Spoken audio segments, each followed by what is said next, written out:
We are on the 30th Sunday of the year. I would like to share some random reflections from each reading of the day.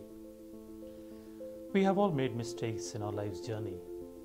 There are times we have taken the wrong turns, walked the wrong way, and reached at unholy situations. But they were not dead ends for us. If so, we would have perished long ago. For the infinite and personal love of our God protects and leads us on.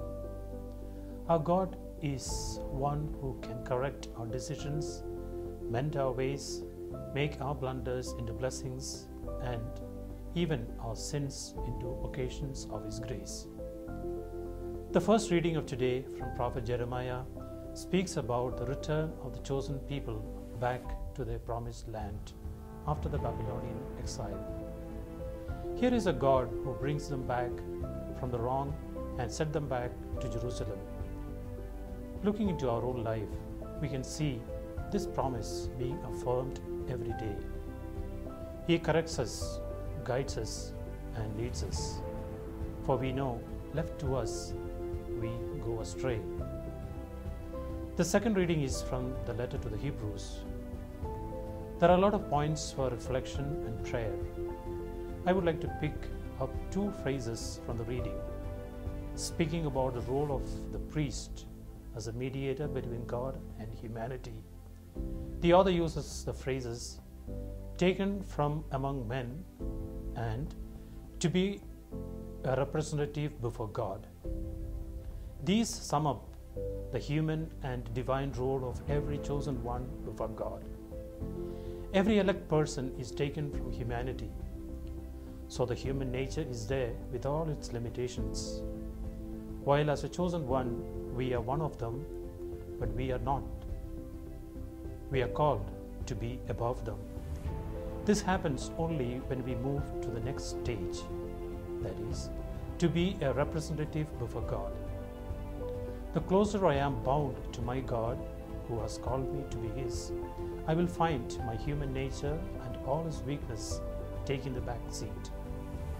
The call then to each of us is to be more united with the Lord whom we serve.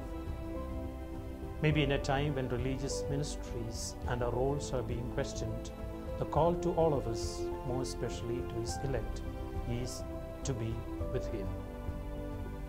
Coming to the Gospel today, we have Mark's report of the healing of the blind man Bartimaeus. Every word, every posture, and every action in this narration is indicative and offers us a lot of reflection. Let me pick again some key phrases from the Gospel. First, sat by the roadside. Bartimaeus was on the road in the way of Jesus, so he could feel Him and run up to Him. Am I in the way of Jesus or away from Him? Next, have mercy on me. It's a cry in need to the Son of David. It's a prayer and it's a plea. Do I really pray from my heart to the Son of David? They told him, be silent. There are a lot of noises and things that can tell us to be silent. The world, the evil one, or even my own very sins. Next, Jesus said, call him. Our God is not deaf. He will surely hear my cries. Maybe at times I need to shout louder. Threw his cloak and sprang up. To move to Jesus, to spring up to Him, there is something that all of us need to throw away. What keeps me down, chained, my sins, my addictions, let us throw them at His feet and spring up to my Lord. Master, I want to see. What is my personal request, my plea, my prayer to my Lord? To see. And the last, he followed Him. This is a culmination. This is the call to each of us.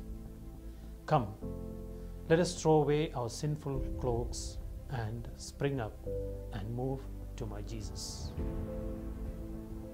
Glory be to the Father, and to the Son, and to the Holy Spirit, as it was in the beginning, is now, and ever shall be, world without end.